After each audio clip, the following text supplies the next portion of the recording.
사랑하는 여러분, 하나님께서는 이 세상에서 어떤 방식으로 일을 하실까요? 우리는 하나님은 공의로우시고 하나님은 공평하실 것이다, 공평하게 일하실 것처럼 우리가 생각하지만 실상은 이 세상을 보면 그 정반대로 움직여지는 것을 많이 보게 되어집니다. 우리는 하나님의 자녀는 복을 받아서 형통할 것 같고, 또한 악인들은 그들의 죄로 인하여 고난과 고통을 받아야 한다라고 이렇게 이원론적으로 우리가 생각하기 쉽지만, 실상은 우리가 의인이라도 고난을 받는 것이고 악인이라도 잘 먹고 잘 사는 것을 이렇게 우리가 보게 되어집니다. 근데 성경도 그렇게 말씀하고 있습니다. 그래서 여러분, 우리가 인간적인 생각과 인간적인 눈으로 세상을 바라보면 사실 우리가 이렇게 틀리게 볼 수 있는 것입니다. 여러분, 우리는 믿음의 눈을 들어서 세상을 바라볼 때, 우리 하나님께서 계획하시는 것을 보고 일하시는 것을 볼 수 있을 때, 우리가 하나님의 뜻에 우리가 순종할 때 하나님께서는 정말로 공평하시다라는 것을 우리가 깨닫게 되어집니다. 제가 어떤 목사님의 설교 중에 하신 예화를 제가 이렇게 듣게 되었는데요, 어떤 목사님이 자기가 너무 오토바이를 타고 싶어가지고 자기 아내에게, 사모에게 이거를 이제 요청했다고 합니다. 사고 싶다고. 그랬더니 사모님이 반대를 했다고 합니다. 목사님이 너무 계속해서 오토바이를 타고 싶으니까, 막 조르니까 사모님이 말하기를 내 눈에 흙이 들어가기 전에는 절대로 안 돼요, 이렇게 얘기했다라고 합니다. 그랬더니 목사님 밖에 나가가지고 흙 한 줌을 가지고 와가지고 사모님의 눈에 확 던졌다고 합니다.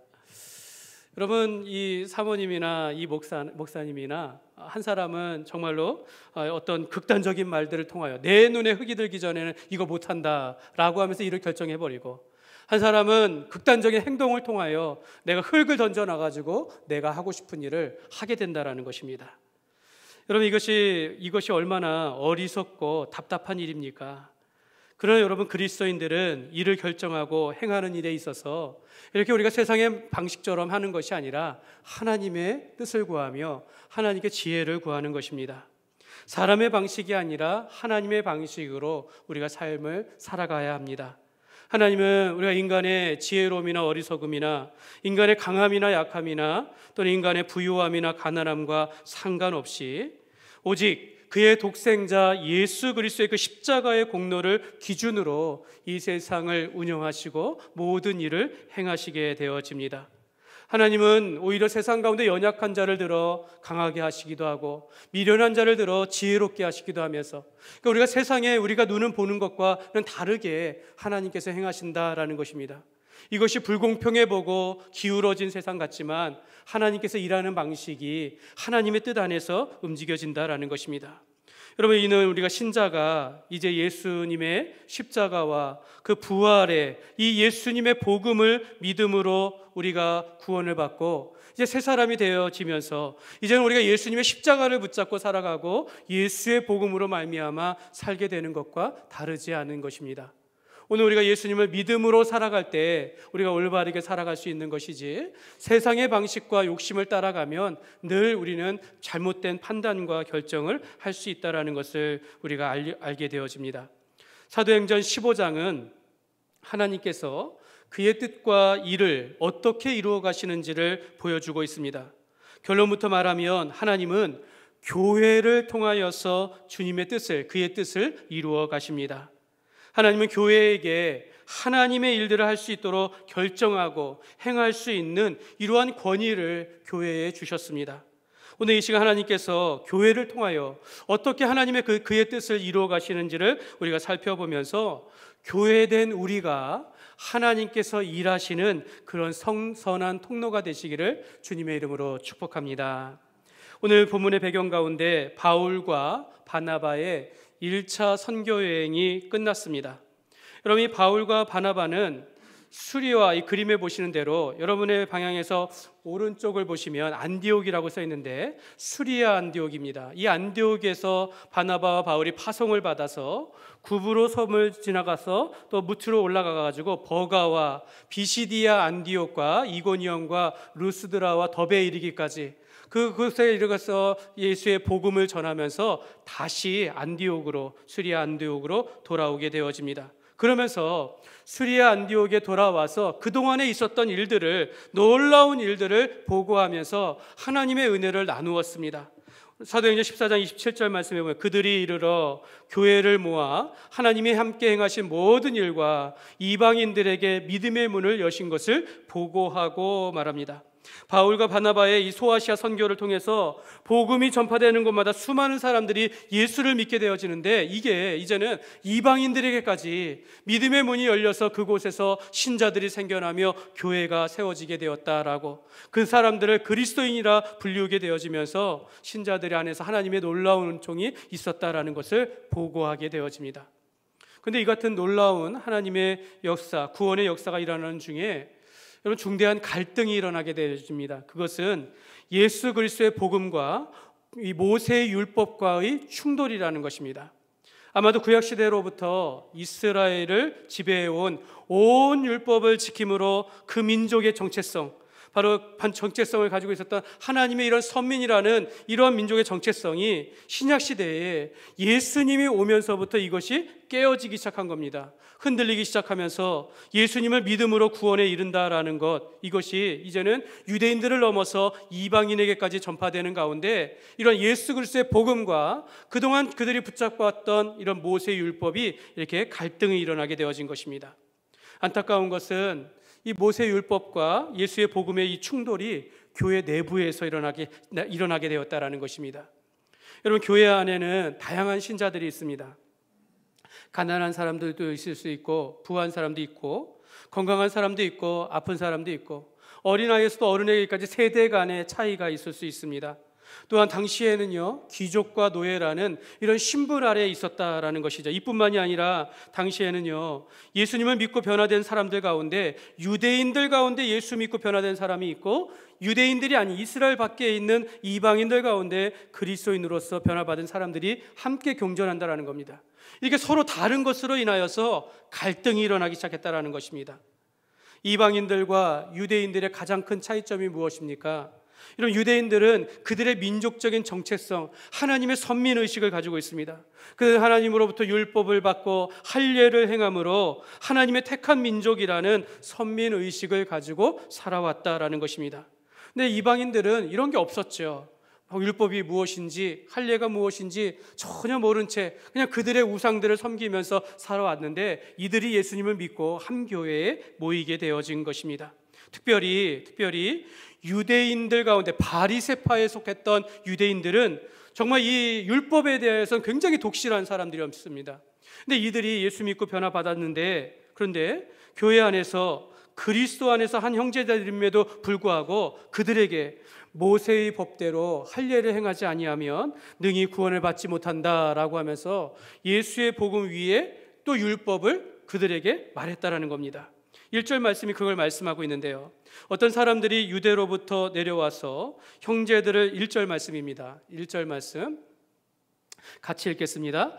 어떤 사람들이 유대로부터 내려와서 형제들을 가르치되 너희가 모세의 법대로 할례를 받지 아니하면 능히 구원을 받지 못하리라 하니. 이 말씀에 보면 어떤 사람들이 이렇게 표현합니다. 이 말씀에 등장하는 어떤 사람들이라는 것은 유대인들이긴 한데, 이 사람들이 예수님을 잘 믿는 사람인지 아닌지는 나와 있지는 않으나, 그러나 이방인 땅에 세워진 안디옥 교회까지 찾아와 가지고 그 그리스도인들을 향하여서 너희가 율법과 할례를 지키라는 겁니다. 율법과 할례를 지켜야, 그러니까 그동안에 자기가 가지고 있었던 그 믿음을 그들에게 강요하는 겁니다. 그러면서 율법을 지켜야 구원에 능히 이른다라고 그렇게 말하는 것입니다. 이로 인하여 교회 안에 적지 아니하는 그런 싸움이, 변론과 다툼이 일어나게 되어집니다. 이렇게 보면 자칫 예수님의 고난과 죽음과 부활의 이 복음이 모세의 율법과 충돌하여서 교회가 자칫 혼란과 분열에, 이제 막 교회가 막 성장하게 되어지고 부흥하는 가운데 충돌, 혼란이 일어날 수 있는 그런 위기의 상황이다라는 것입니다. 여기서 만약 예수님을 믿음으로 구원에 이른다라는 것과 모세의 율법을 지킴으로 구원을 받는다라는 이 두 가지 구원에 대해서 다 인정하게 되어진다면 여러분, 교회가 어떻게 되겠습니까? 또는 이 문제가 아예 해결되지 않게 되어진다면 여러분, 오늘날 우리도 예수 믿는 것에 대하여 지금도 혼란을 느낀다라는 겁니다.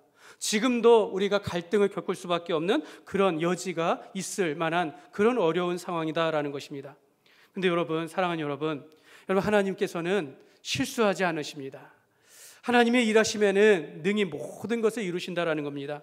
하나님의 지혜와 지식은 무궁하시고 하나님께서 일하시는 것과 하나님의 판단은 전혀 실수가 없으십니다.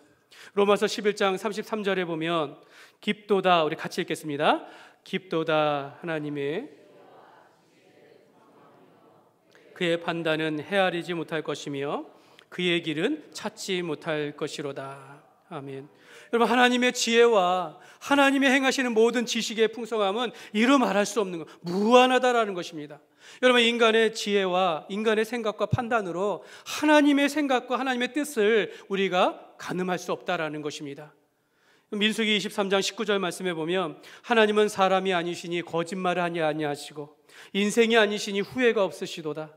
어찌 그 말씀하신 바를 행하지 않으시며 하신 말씀을 실행하지 않으시랴. 하나님께서 하신 말씀은 반드시 이루신다라는 것입니다. 하나님께서 약속하신 것은 인간의 지혜와 지식으로는 다 알 수 없으나, 우리의 눈으로는 알 수 없으나 하나님께서는 반드시 선한 길로 그의 뜻을 이루어 가신다라는 것입니다. 독생자 예수 그리스도를 믿음으로 말미암아 구원에 이르게 된다라는 것을 하나님께서는 약속하셨고, 이제 성령 안에서 초대교회의 역사를 이루어 가시는 데 있어서 실수가 없으시고 반드시 이루어 주신다라는 것입니다. 그렇기 때문에 여러분, 이 초대교회 안에 어떻게 구원에 이르는지에 관한 논쟁, 이것 또한 사실은 하나님께서 그의 뜻을 이루시기 위한 선한 방법이었다라는 것을 우리가 알 수 있는 것입니다. 여러분, 수리아 안디옥 교회에서 발생했던 이 구원론에 관한 논쟁이 이제 예루살렘 교회까지로 이제 알려지게 되어지면서 최초의 예루살렘 종교회의, 예루살렘 공의회가 모이게 되어진 것입니다. 하나님께서는 그의 일을 결정하는데 교회가 모여서 교회를 통하여 일을 결정하게 하셨다라는 것입니다. 교회의 회의와 교회의 결정을 통하여 구원에 관한 진리가 교회 가운데 결정되도록 그렇게 역사하셨다라는 것입니다. 사랑하는 여러분, 성경을 보면 하나님께서 사람을 세우시고 일을 행하실 때 그의 뜻을 이루시는 방법이 몇 가지가 나옵니다. 첫 번째는 하나님께서 직접 말씀해 주시는 겁니다. 시내산에서 모세를 직접 부르셔서 그에게 직접 율법에 대하여 말씀하시고 성막을 지으는 것과 제사장에 대한 모든 율법의 규례들을 일일이 다 가르쳐 주셨다라는 것입니다. 또 이스라엘을 왕을 세우시는데 이새의 7명의 아들 가운데 누구를 택할지 나단 선지자에게 그 7제를 지명하여 주셨다라는 것입니다. 이렇게 직접 말씀하시면서 결정하시기도 하는데, 두 번째는 제비뽑기 방식입니다. 여러분, 가나안 땅을 정복하고 이걸 나눌 때는 제비뽑기 방식으로 12지파에게 땅을 나누어 주게 하셨습니다. 예수님의 12제자가 있는데 가룟 유다가 배반하여 죽게 되자 그 한 사람의 빈자리를 채울 때 제비뽑기의 방식으로 한 제자를 세우셨다라는 것입니다. 세 번째는 하나님께서는 그의 일을 결정하시고 행하시는데 교회를 통하여 일하신다라는 것입니다. 다툼과 논쟁이 될 만한 일들이 있을 때에 여러분, 교회를 통하여서 교회 회의나 일들을 통하여서 결정하게 하신다라는 것입니다. 하나님이 교회의 지도자를 세우시고 그 일을 의논하여 결정하게 하시면서 그것이 곧 하나님의 뜻이 되게 하신다라는 것입니다. 교회의 대표자들이 모여서 총회로 모여가지고 하나님의 중요한 일들의 결정을 하게 하신다라는 것입니다. 예수님께서 베드로에게 내가 이 반석 위에 내 교회를 세우리니 음부의 권세가 이기지 못하리라 이렇게 말씀하십니다. 그러면서 내가 너에게 천국 열쇠를 주노니 라고 하면서 너희가 이 땅에서 매면 하늘에서도 매일 것이요 너희가 이 땅에서 풀면 하늘에서도 풀릴 것이다 라고 말씀하시면서 교회에 하나님의 천국 열쇠를 주시면서 교회의 권위를 세워주셨다라는 것입니다. 그리고 오늘 최초의 예루살렘 교회에서 이루어진 이 종교회의를 통하여서 유대교가 오랫동안 지켜왔던 이 율법을 지킴으로 구원에 이르게 된다라는 이 잘못된 교리를 종식하게 하시고 예수님을 믿음으로 말미암아 구원에 이르게 된다라는 것을 확정하게 되어집니다. 그러므로 여러분, 우리는 하나님께서 교회에 주신 권위를 우리가 복종하면서 그 결정들에 대하여 우리가 순종할 수 있어야 될 줄 믿습니다. 여러분, 비록 교회도 사람들의 모임인지라 사람이 행하는 말과 행위에 있어서 실수가 있다 할지라도 하나님께서는 이 모든 교회 위에 하나님의 그 뜻과 계획을 두시면서 모든 것이 합력하여 선을 이루심을 믿고 우리가 교회가 하는 일들 가운데 순종할 수 있어야 될 줄 믿습니다. 오늘 말씀을 통하여서 하나님께서 교회를 통하여 어떻게 그의 뜻을 이루어 가시는지를 우리가 함께 살펴보기를 원합니다. 먼저 첫 번째로 교회의 대표자들을 세우시고 의논을 통하여 결정하게 하십니다. 여러분, 6절 말씀에 보면 사도와 장로들이 이 일을 의논하러 모였다라고 말합니다. 예수님의 제자들과 그 교회에 세워졌던 장로들이 함께 모여서 의논하게 하였다라고 말합니다. 여러분, 교회는 사도들과 장로들의 권위를 존중해야 했다라는 뜻입니다. 그리고 지도자의 말을 따랐다라는 뜻입니다. 7절에 보면 많은 변론이 있은 후에 이렇게 말합니다. 그러니까 사도들과 장로들이 모여서 많은 변론이 있었음을 말합니다. 아마도 격렬한 토론과 논쟁이 있었을 것입니다. 어쩌면 그 속에 자신의 감정을 막 드러내면서 막 절제하지 못하고 흥분하면서 말하는 막 싸움과 같이 있을 수도 있었을 것입니다. 이는 서로 다른 의견을 듣는 그런 시간이 되었다라는 것입니다. 여러분, 우리가 이 모임이 어떤 결정을 위한 의논하고 이렇게 서로 의논하면서 변론하는 것이 아니라 서로의 다른 의견을 듣는 데 목적이 있다라는 것입니다. 여러분, 우리가 교회 일들을 하면서 서로 다른 생각을 가지고 있는데 우리가 상대방이 그러한 일들을 말할 수 있도록 상대방의 말에 우리가 경청하며 그들의 말에 관심을 가지고 또 그들이 하는 말이 무엇인지를 우리가 이해하면서 들어야 한다는 것입니다. 여러분, 성경적인 대화의 기술 하면은 성경에 보면 이렇게 말하지 않습니까? 사람마다 듣기는 속히 하고 말하기는 더디하며 성내기도 더디하라, 이렇게 말합니다. 여러분, 우리는 대화할 때 듣는 것을 잘해야 한다는 거죠. 상대방의 말이 무엇인지를 이해할 수 있어야 한다는 것입니다. 그러면서 우리가 상대방의 말들을 통하여서 또 내가 내 말도 정확하게 의견을 말할 수 있는 그런 삶을 우리가 살아야 한다는 것이죠.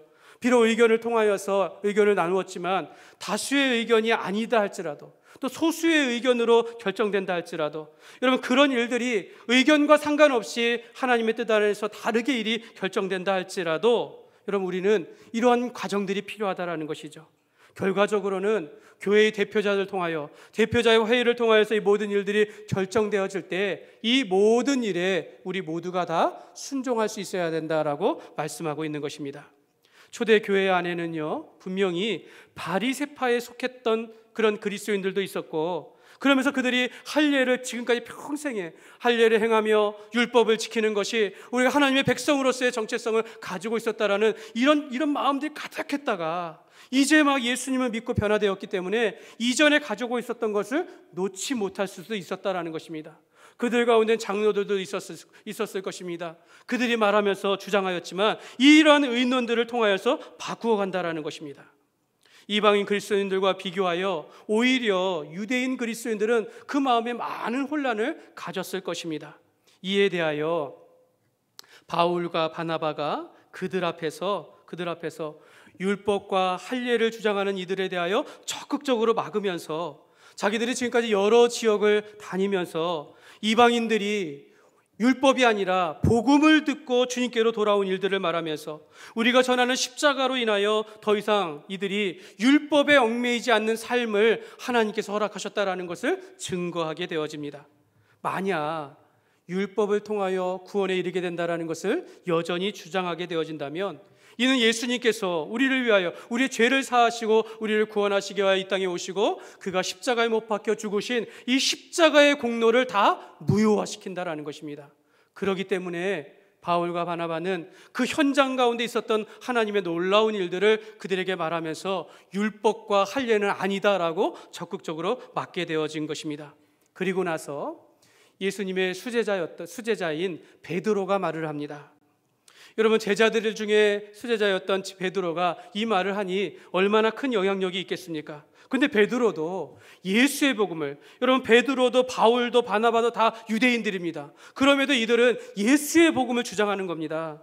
베드로가 전에 사도행전 10장에 있는 말씀을 말하는데, 전에 내가 성령에 이끌려 환상 가운데 보자기 환상을 보면서 하나님께서 깨끗하게 하신 것을 내가 속되다 하지 말라라는 음성을 들었고, 그때 고넬료라는 이방인을 만나 내가 예수의 복음을 전했더니 그가 변화를 받았다라는 것을 증거하게 되어지면서 이방인들 가운데 믿음의 문이 열리면서, 마음의 문이 열리면서 하나님은 유대인이나 이방인이나 차별하지 아니하고 구원을 선물로 주셨음을 베드로가 그들 앞에서 증언하게 되어집니다. 여러분, 예루살렘 교회는 이렇게 사도들이나 장로들이 다양한 의견들을 듣는 가운데 사도 바울의 증언과 베드로의 증언을 통하여서 그 마음이 움직이기 시작했다는 것입니다. 근데 이것이요, 어떤 지도자들의 지식을 말하는 것이 아닙니다. 여러분, 지도자들이 가지고 있는 설득의 능력에 있는 것이 아니라 바울이 그들의 현장 가운데서 하나님께서 행하시는 이 놀라운 일들을 그대로 증언하였다라는 것입니다. 베드로도 그가 지금까지 경험한 예수님의 그 복음과 그 십자가의 보혈을 의지하고 여기까지 성령님께서 인도하신 것을 증언하였을 때 이것을 듣는 사람들이 하나님께서 역사하시는구나, 하나님의 뜻이 여기에 있구나 라고 하면서 하나님의 뜻에 그들이 순종하게 되어진다라는 것입니다. 사랑하는 여러분, 그러므로 우리도 주의 일을 의논할 때마다 우리가 서로의 말을 경청하되 그 속에서 하나님이 하시는 일들을 보며 하나님께서 기대하시고 하나님께서 기뻐하시는 일들을 우리가 바라보면서 모든 일들을 결정하며 하나님의 그 뜻에 순종하는 삶이 되어야 될 줄 믿습니다. 두 번째로, 하나님은 교회를 통하여 어떻게 역사하시는가? 하나님의 말씀인 성경을 따라 결정하게 하십니다. 분명히 최초의 예루살렘 종교회에서 예수님의 수제자인 베드로의 증언과 또 이 바나바와 바울의 그 선교 중에 있었던 일들, 이것을 통하여서 사람들의 마음이 움직여졌을 것입니다. 또 가는 곳마다 하나님의 놀라운 표적과 기사가 일어나는 것을 보면서 이것이 하나님의 뜻이다라는 것, 유대인들이 아니라 이방인들 안에서도 이 예수의 복음으로 인하여 구원이 일어난 것을 증거하는 것에 있어서 많은 사람들이 동의했을 것입니다.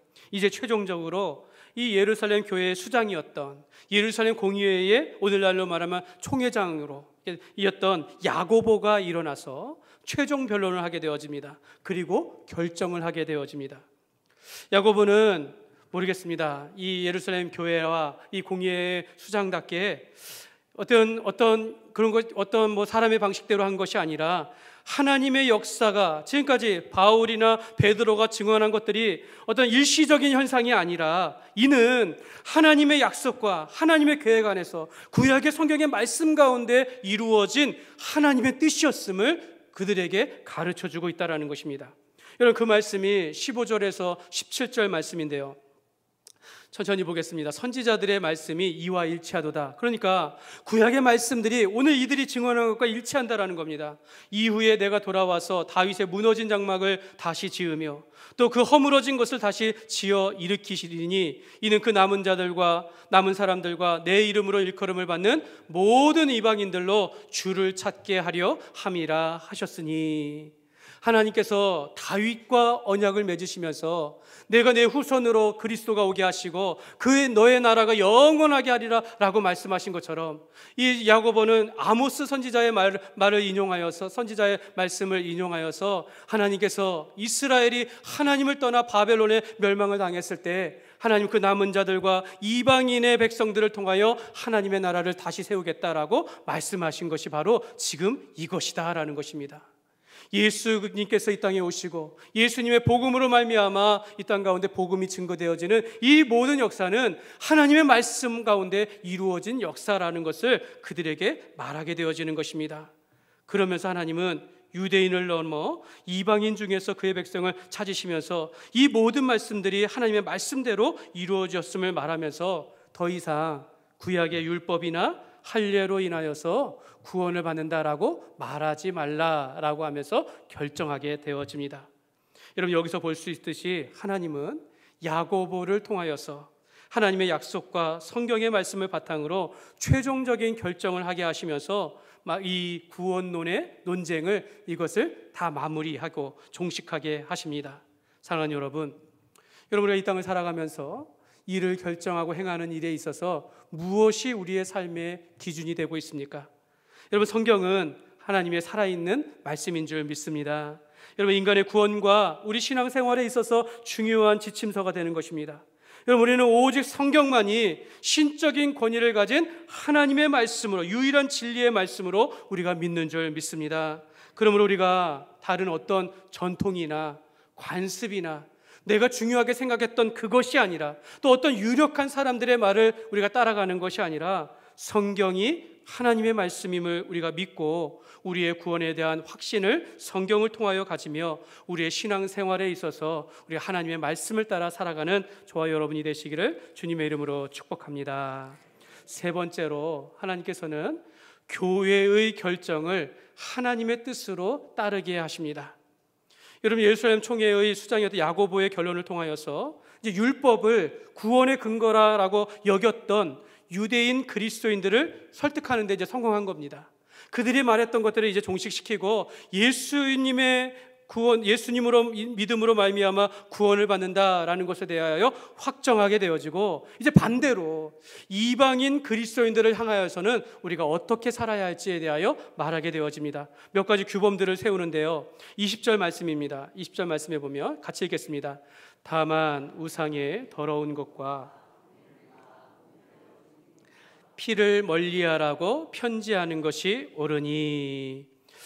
이 예루살렘 교회는 모든 회의를 통하여 최종적인 결론을 내리는데, 우상의 더러운 것을 먹지 말고 음행을 삼가하고 피를 멀리하라라는 신앙생활의 지침서를 만들어서 많은 교회마다 이것을 알게 하게 합니다. 이것은 또 다른 율법을 세웠다라는 의미가 절대로 아닙니다. 여러분, 당시 로마 헬라 시대에는요, 도시마다 신전들이 있었습니다.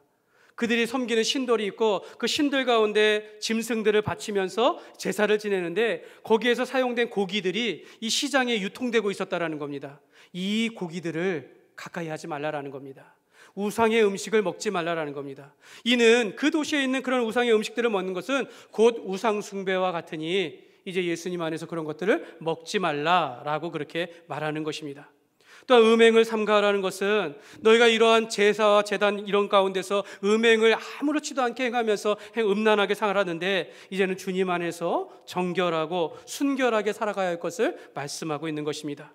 너희가 목매어 죽은 것과 피를 멀리하라는 것은 성경의 피는 곧 생명이니 우리가 생명을 하나님께 속한 것이니 이제 하나님 안에서 우리가 생명을 존중하며 살아가야 한다라는 것입니다. 이는 우리가 영혼 구원에 대한 말씀이며 하나님께서 우리가 생명을 주셨으니 우리가 생명을 다하여 살아가라라고 하는 말씀을 이제 지키라라고 정하여진 것입니다. 사랑하는 여러분, 우리가 예수님 안에서 우리가 새롭게 되어진 우리 그리스도인들은 더 이상 우리가 율법적인 행위를 쫓아 살아가지 않습니다. 오직 우리는 성령의 인도하심을 따라 우리가 성령 충만을 사모하며 살아가게 되는 줄 믿습니다. 여러분, 갈라디아서 5장 18절 말씀에 보면 이렇게 말씀합니다. 같이 읽겠습니다. 너희가 만일 성령의 인도하시는 바가 되면 율법 아래에 있지 아니하리라. 아멘. 여러분, 우리가 이제 그리스도 안에서 성령의 인도하심을 따라 살아가는 사람이 되어지면 더 이상 우리가 율법을 쫓아 살아가지 않습니다. 우리가 율법을 통하여 우리가 죄인 된 것과 그리스도를 사모하는 마음을 갖게 되어지지만 이제는 우리가 그리스도를 우리의 마음에 영접하며 살아가는 자들은 이제는 우리가 성령 안에서 더 이상 율법이 아닌 성령 안에서 참된 자유와 은혜를 누리며 살아가게 되어진다라는 것입니다. 성령을 따라 살아갈 때 우리는 더 이상 육체의 욕심을 이루지 못하게 되어집니다. 여러분, 우리가 예수 믿고 거듭난 인생은 이전에 세상에서 즐거웠던 이 모든 것들이 멀리하게 되어지고 하나님을 가까이 하는 하나님의 일에 관심을 갖게 되어지는 그런 삶을 살아가게 된다는 것입니다. 여러분, 우리의 마음과 생각도 마찬가지입니다. 성령님은 이제 성령님께서 우리에게 지혜를 주시고 우리가 세상에 속하지 아니하고 하나님의 자녀로서 어떻게 하나님이 선하시고 기뻐하시고 하나님께서 원하시는 것이 무엇인지를 우리가 생각하게 하시고 여러분, 우리가 결정하게 하시면서 주님을 위하여서 살아가게 하신다라는 것입니다. 여러분이 우리가 주님 안에서 내가 어려운 일이 있거나 중요한 일들을 결정할 때 먼저 우리가 하나님을 구하며 지혜를 구하십시오. 그럼 성령님께서 우리를 바르게 인도하시는 것입니다. 비록 내 결정과 내가 원하는 것과 상관없이 다른 방향으로 간다 할지라도 하나님은 우리를 통하여 주님의 그의 뜻과 그의 말씀을 반드시 이루게 되는 줄 믿습니다.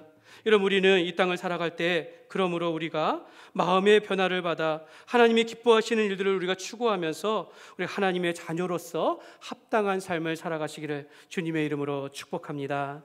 말씀을 맺겠습니다. 여러분, 11절 말씀인데요, 같이 한번 읽겠습니다.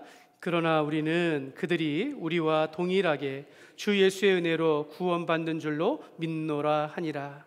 여러분, 이 말씀이 결정된 겁니다. 여러분, 우리가 이방인이나 유대인이나 또는 모든 신분과 상관없이 모든 사람은 예수님을 믿음으로, 예수님을 주로 영접하여 그 은혜로 말미암아 우리가 구원을 받게 된다라는 것이 결정되었다라는 것입니다. 여러분, 이것은 영원 불변의 진리가 되는 것입니다. 예수의 복음에 대한 진리는 그 어떤 것과도 타협할 수 없는 유일한 우리 구원의 진리가 된다라는 것을 여러분, 우리가 믿고 살아야 될 줄 믿습니다.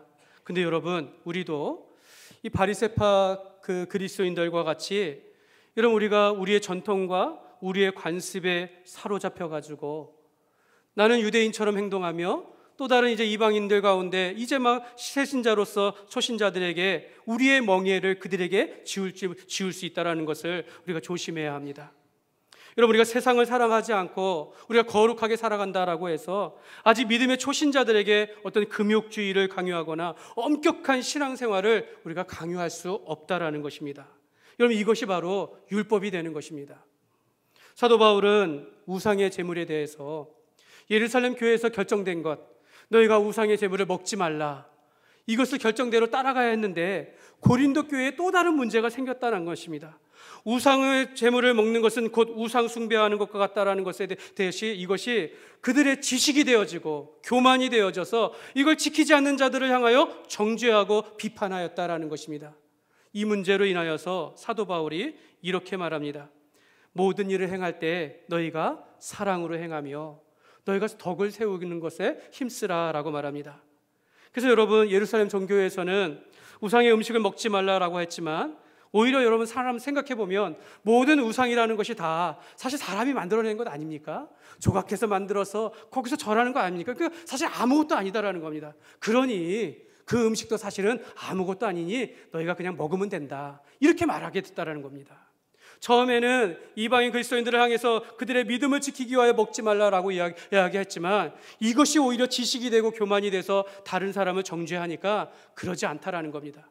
모든 것은 다 사람이 만든 거고 피조물에 불과하니 우리가 어떤 음식이든 먹을 수 있고, 그러나 어떤 사람이 이것을 시험에 든다면 내가 먹을 수 있지만 먹지 않을 수 있어야 한다라고 그렇게 말한다라는 것입니다. 여러분, 우리가 그리스도 안에서 하나님의 뜻과 하나님이 기뻐하시는 것을 우리가 생각한다면 여러분, 우리가 이렇게 할 수도 있고 저렇게 할 수도 있다는 것을 말하고 있는 것입니다.